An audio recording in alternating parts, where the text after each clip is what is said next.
기억상실 놀이는 자신이 누구인지 기억을 잃어버린 상태에서 등 뒤에 붙어 있는 이름표에 의존하여 자신의 존재를 알아내야 되는 놀이로, 접착력이 좋은 이름표를 사용하면 놀이를 더욱 즐겁게 할 수 있습니다.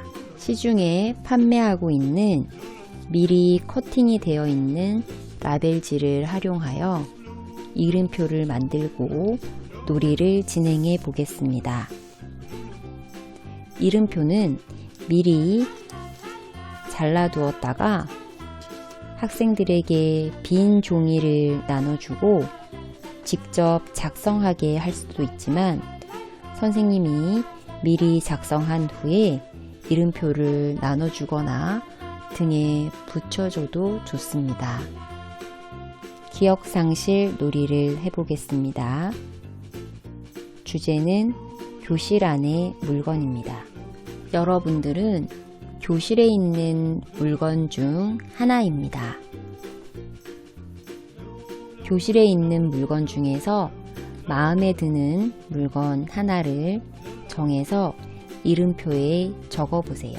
학생들이 이름표를 만들 동안 선생님은 놀이가 빨리 끝나는 학생들이 다시 새로운 놀이를 할 수 있도록 여분의 이름표를 더 만들어 두는 것이 좋습니다. 그리고 이 놀이를 할 때에는 자신의 등 뒤에 있는 이름표를 보고 자신이 누구인지 맞춰야 하므로 교실에 있는 거울을 미리 떼어내거나 덮어주는 것이 좋습니다. 되도록이면 등 뒷부분이 비춰져서 정답을 미리 알아낼 수 있는 환경 요인을 사전에 제거해 주시면 놀이를 더욱더 즐겁게 하실 수 있습니다. 이름표를 작성하는 활동이 끝났으면 내가 적은 이름표를 보이지 않게 가리고 교실을 자유롭게 돌아다니다가 마음에 드는 친구의 등에 이름표를 떼어서 붙여줍니다. 이렇게 이름표를 붙여주게 되면 이 친구는 원래 자기의 이름을 잃어버리고 새로운 존재가 되어버립니다.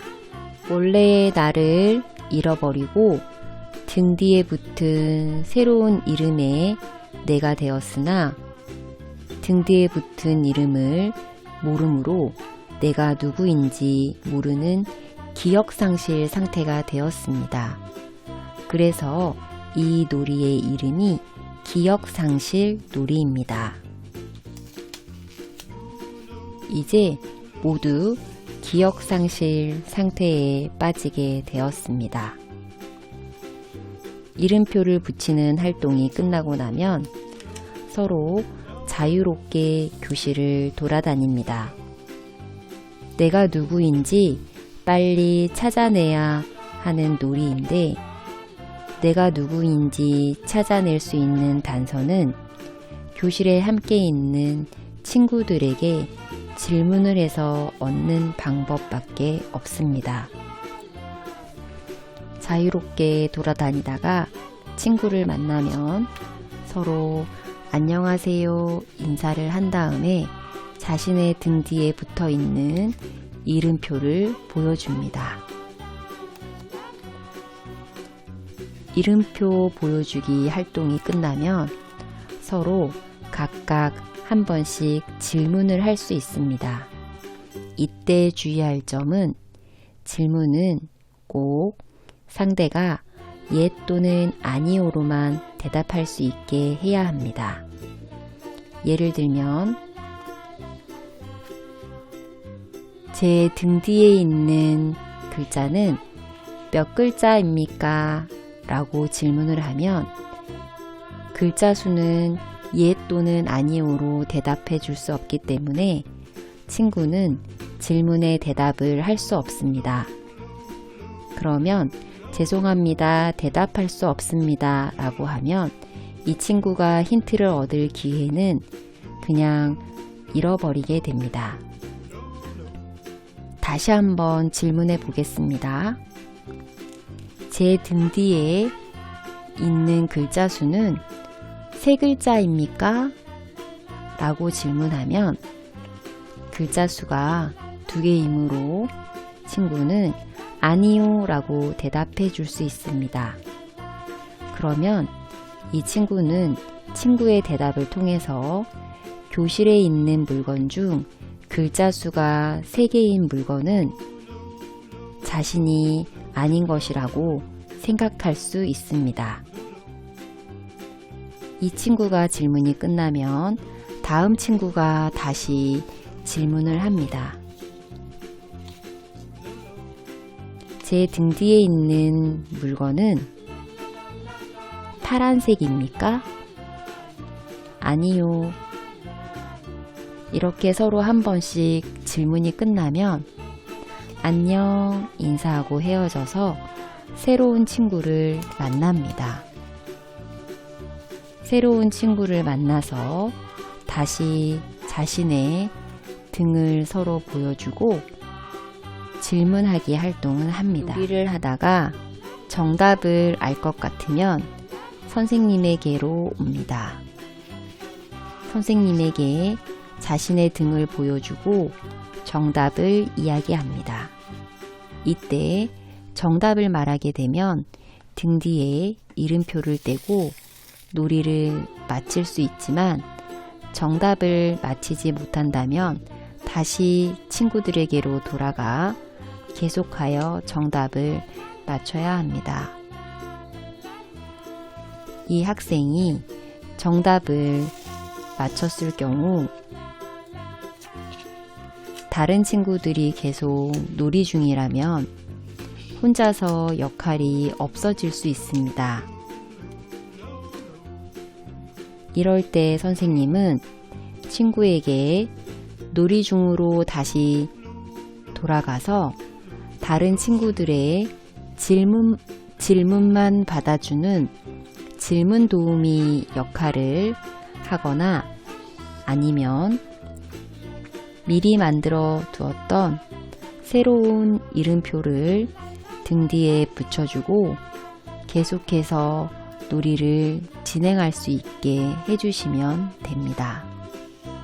학생들의 등 뒤에서 떼어내었던 이름표는 그냥 버리는 것이 아니라 칠판이나 교실 한켠에 붙여서 모아둡니다. 어느 정도 놀이를 진행하여도 정답을 맞히는 친구가 많지 않으면 초성주기 힌트를 사용할 수 있습니다. 초성주기 힌트는 처음에는 단어의 첫 번째 글자의 초성만 알려주는 것으로 줄 수 있고, 만약 이렇게 하여도 정답을 맞히는 친구가 많지 않으면 단어의 모든 글자의 초성을 알려줄 수 있게 하여도 됩니다. 질문을 하는 방법은 제 등 뒤에 단어의 첫 번째 초성은 이응입니까? 라고 물어서 예 또는 아니오로 대답하게 하거나 제 등 뒤에 첫 번째 초성은 무엇입니까? 라고 물어서 시옷입니다. 라고 대답해 줄 수 있게 하는 방법이 있습니다. 초성주기 힌트를 이용하여 놀이를 계속 진행하며 학생들이 정답을 맞추면 정답지는 버리지 않고 계속하여 모아둡니다.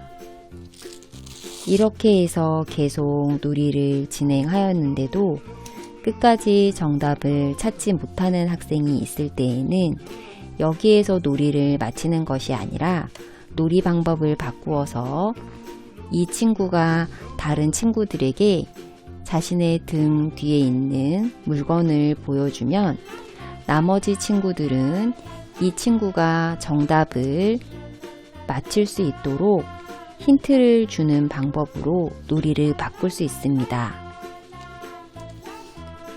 제 등 뒤에 있는 단어를 보고 힌트를 주세요 라고 친구가 얘기하면 나머지 친구들은 이 친구가 정답을 쉽게 빨리 맞출 수 있도록 최대한 유용하고 정확한 정보를 주어야 합니다.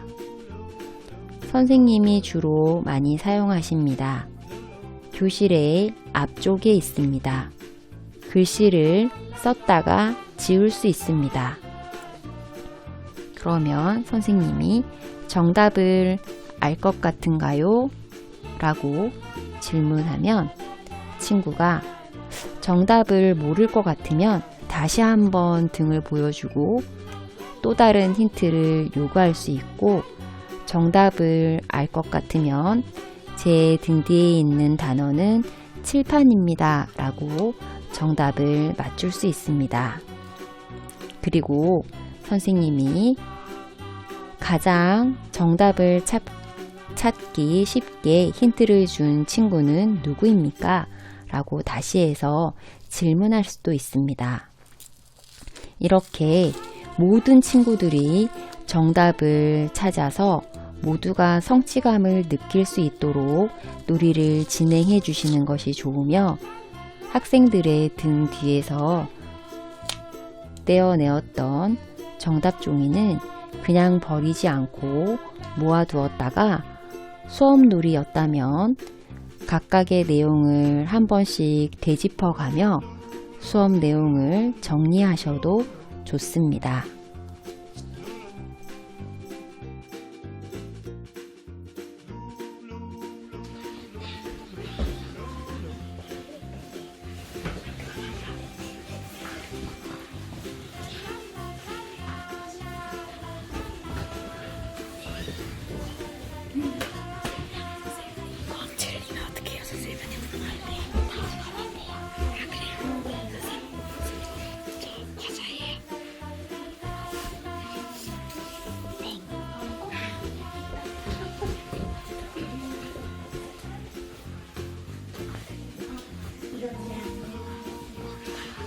가윤이 목소리 들려요. 가윤이 가요. 땡.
근데 사탕은 첨가당이에요? 자연당이에요?